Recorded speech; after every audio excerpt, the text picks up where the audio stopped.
Salut les amis, j'espère que vous allez bien. Comme annoncé il y a quelque temps, je voulais faire une vidéo sur les calibres pour un civil en France, pour répondre à quelques-unes de vos demandes et à vos questions. Pour ma part, pour une fois, j'ai demandé quelques avis avant de faire cette vidéo. J'ai demandé aux bons vieux tireurs, les vieux de la vieille, des chasseurs et représentants des forces de l'ordre, et aussi en m'appuyant bien sûr sur mon expérience personnelle, mon ressenti perso.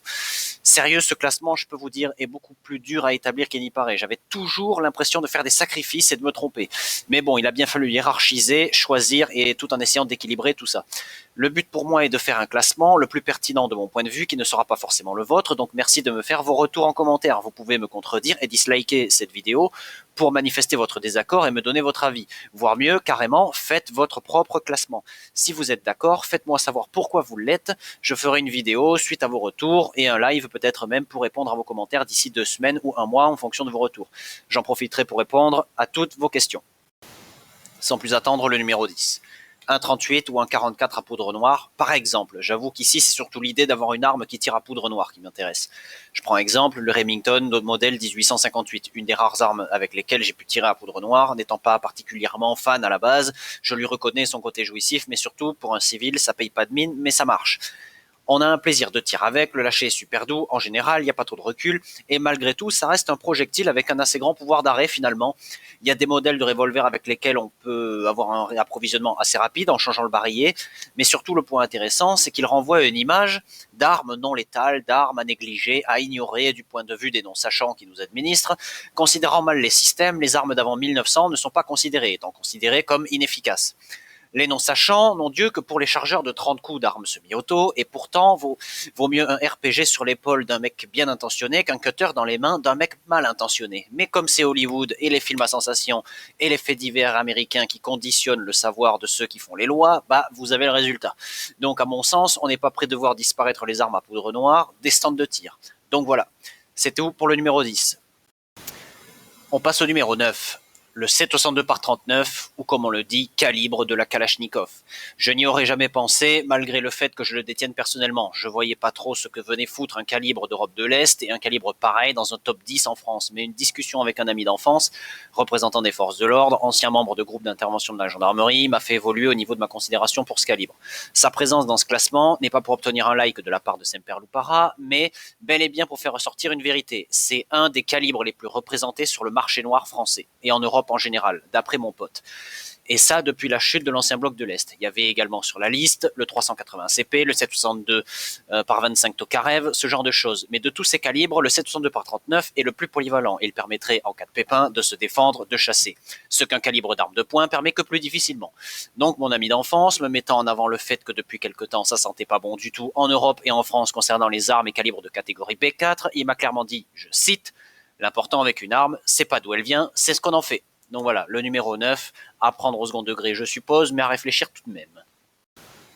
Les amis, on passe au numéro 8. Choisi par un chasseur, celui-là, le 930 par 62. Pour sa poudre vive, efficace même avec un canon court, il est certes pas à la portée de toutes les épaules, mais il est très répandu et il est top en battu, d'après les chasseurs. D'après mes recherches personnelles, il permettrait de mettre carpette du grand gibier assez facilement. Il est donné à plus de 8 coups sur 10 pour un gibier tué net, contre 6 sur 10 grosso modo pour un 7,64. Voilà pourquoi notre cher 7,64 européen n'a pas été retenu. Il a fallu choisir. Étonnamment, le 300 Winmag que je pensais implanter dans ce classement n'a pas été très bien noté non plus. Il est pour mémoire aux alentours des 7 coups sur 10. Le but ici dans un contexte de chasse, c'est de tuer net l'animal pour ne pas le faire souffrir et éviter d'aller le chercher dans un rayon de 500 mètres. Je précise quand même qu'en matière de gibier carpette, donc il y a une règle, c'est en gros pas tellement le calibre, mais c'est de savoir où va taper cette balle expansive qui se déplace à grande vitesse. Voilà la vraie question à se poser.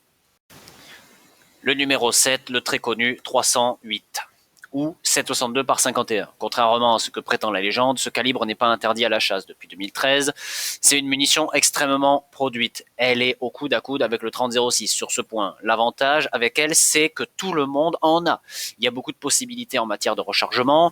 Le bonus avec cette arme, une fois que vous l'aurez apprivoisée, c'est qu'elle s'utilise dans pas mal de plateformes, vu qu'elle a une origine militaire en fait. On peut la tirer dans un nombre incalculable de carabines à verrou, mais aussi dans beaucoup d'armes semi-auto, comme le FNFAL, voire d'ailleurs l'excellent FNFAL de chez DSA, et les plateformes AR-10. Donc chez HK, par exemple, le HK 417, qui est d'ailleurs vachement cool. Moi, je l'ai déjà essayé. Je vous laisse l'essayer à votre tour. Vous verrez, c'est super délire. Là où ça devient intéressant aussi, c'est qu'elle est en catégorie C. Donc pas de limite de munitions à l'année comme les munes de catégorie B. Juste la limite de stockage de 1000 cartouches. Le numéro 6, 357 Magnum. Qui peut le plus, peut le moins, on peut passer très souvent sur une plateforme revolver 357 en 38 spécial. Contrairement à ce que raconte la légende, là aussi, le 357 Magnum n'est pas un calibre surpuissant. Le prenez pas dans les dents non plus, mais quand même, ce que je veux dire, c'est que je relativise quand je vois un père de famille, policier de métier d'ailleurs, faire tirer son fils de 12 ans avec. Donc le môme ayant un minimum l'habitude, avec ne réagit pas mal au tir et il faut rester raisonnable. Son petit frère n'a que 10 ans, lui, et il tire qu'au 9 para et au 4,5 au plomb. Donc un autre fait intéressant, c'est le fait que ce calibre puisse passer éventuellement sur une arme d'épaule avec les carabines à levier de sous-garde, genre le modèle 1892 par exemple. Seul défaut de cette 6e place, il est de taille, la mune est en catégorie B. Et ça, c'est un des problèmes. Le 44 Magnum, par exemple, pour les mêmes avantages, il est en catégorie C. Ça pose moins de problèmes niveau consommation de manufacturé, mais le 44 Magnum, contrairement au 357, n'est pas forcément à la portée de tous les poignets. Voilà, c'est pourquoi j'ai choisi le 357 Magnum. La 5e place, pour le 222 Remington. Petit calibre, trop mignon, qui fait presque penser à un bébé cartouche. Un duel intérieur pour ma part sur cette 5e place avec le 5,56 par 45. La munition du FAMAS, du M16 et de ma M4. Mais bon, pour les rapports de puissance, le 222 REM est tout aussi valable. Les deux ont plusieurs types de projectiles qui s'adaptent en fonction de vos cibles. Seul hic, le 222 Remington, c'est son prix face au 223. Mais bon, le fait qu'ils soient en catégorie C et disponibles chez Decathlon, ça change quand même la donne. Pour les fans de la plateforme AR-15, ça existe des AR-15 en 222 Remington. Même le FAMAS, vendu hors de prix d'ailleurs, est très rare. Mais bon, sérieusement, c'est un éternel débat. Avoir la munition de son armée ou l'éviter par peur d'un dépouillage en règle. Étant donné que le sujet, c'est pour les civils, je préfère mettre en avant la 222 Remington. Le numéro 4, le 9 par 19 ou 9 Parabellum ou 9 Luger, vous l'appelez comme vous voulez. Alors oui, les contradictions sont parfois présentes dans cette vidéo, mais il faut dire ce qui est, franchement, le 9 par 19 est tout simplement un incontournable dans le monde du tir. Il pourrait presque être à la 3e place. Cette mune est la mune de défense corps à corps dans un environnement dit difficile, par excellence. Il est bien connu, répandu, pas cher, à plein de variantes facilement accessibles. Les balles HP avec mon Glock 17 par exemple donnent de super résultats. Certes, c'est une munition de catégorie B, mais il faut dire qu'on le trouve dans toutes les compétitions sportives, du TSV, au TAR, ainsi de suite. Ça sera pas la plus facile à recharger en raison de sa petite taille, mais ça vous reviendra clairement pas cher, même en manufacturé. Rappelez-vous toujours cependant de la relation offre et demande, production, consommation et prix d'équilibre. En effet, il faut être vigilant parce qu'elle est consommée par tous et toutes, et donc par conséquent, ça peut dans certains cas poser problème. Mais bon, je pense qu'il mérite largement ce petit calibre, cette 4e place. Numéro 3, le 3006. Oui, je sais, c'est bizarre. Et non, je ne l'ai pas choisi parce que je l'ai. Et ça a vraiment été assez difficile à implanter à cette place, mais il me fallait dans ce top 3 un gros calibre d'armes d'épaule. J'ai pensé au 282 REM, j'ai pensé au 270 Winchester, au 243, au 764.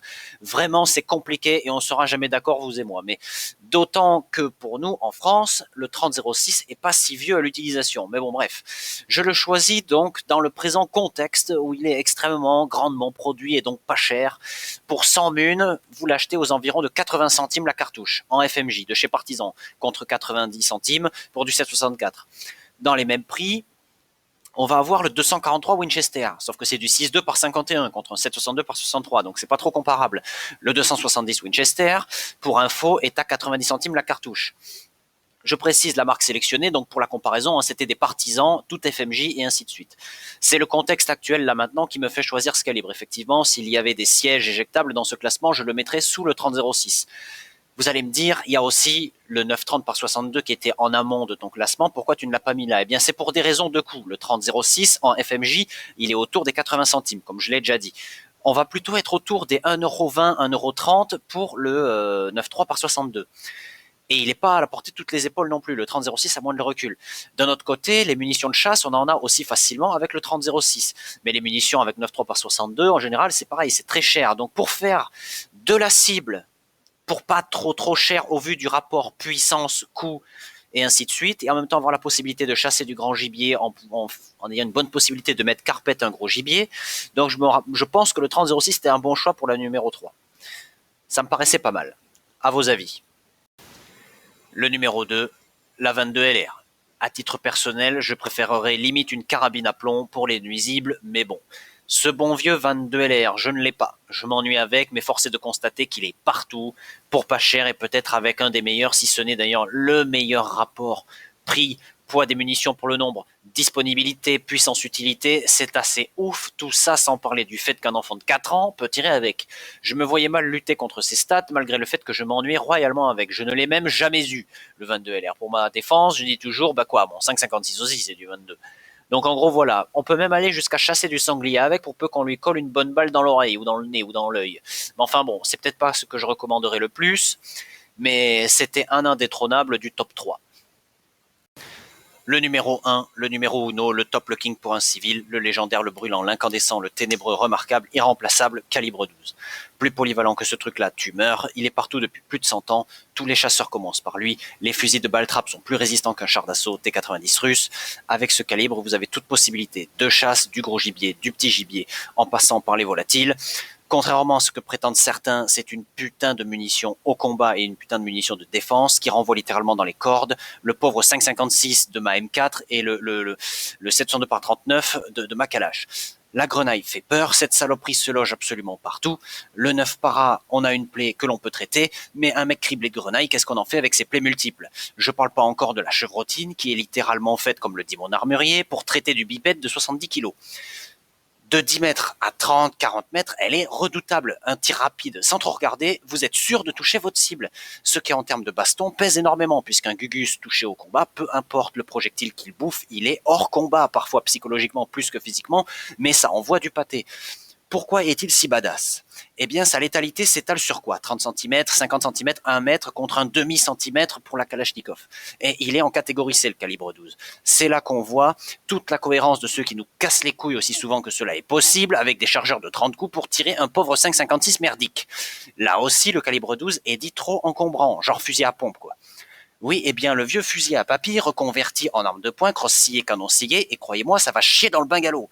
Et ça se réapprovisionne vite aussi, avec de l'entraînement, même un shotgun. Regardez par exemple sur internet les vidéos de la fille Maculek, vous allez comprendre comment on réapprovisionne 4 cartouches en 2 temps en mouvement avec un calibre 12. Le hic, c'est le volume et le poids de la munition. Et parfois, je dis bien parfois, son prix. Voilà, le 12, il est indétrônable. C'est la fin de ce petit classement les amis, j'espère que ça vous a plu, pensez à me faire vos retours, donnez vos impressions, comme d'hab je ne ferai que ce que vous demandez et ferai que très peu de choses pour moi-même puisque je me moque un petit peu de ma chaîne YouTube, mais bon, si je peux vous aiguiller sur un ou deux trucs, je le ferai. À toutes et à tous, passez une bonne journée, une bonne soirée et petite dédicace à Pascal qui se reconnaîtra, comme il le dit lui-même, faites attention à vous, à vos proches et à vos animaux domestiques. Allez, à bientôt, ciao.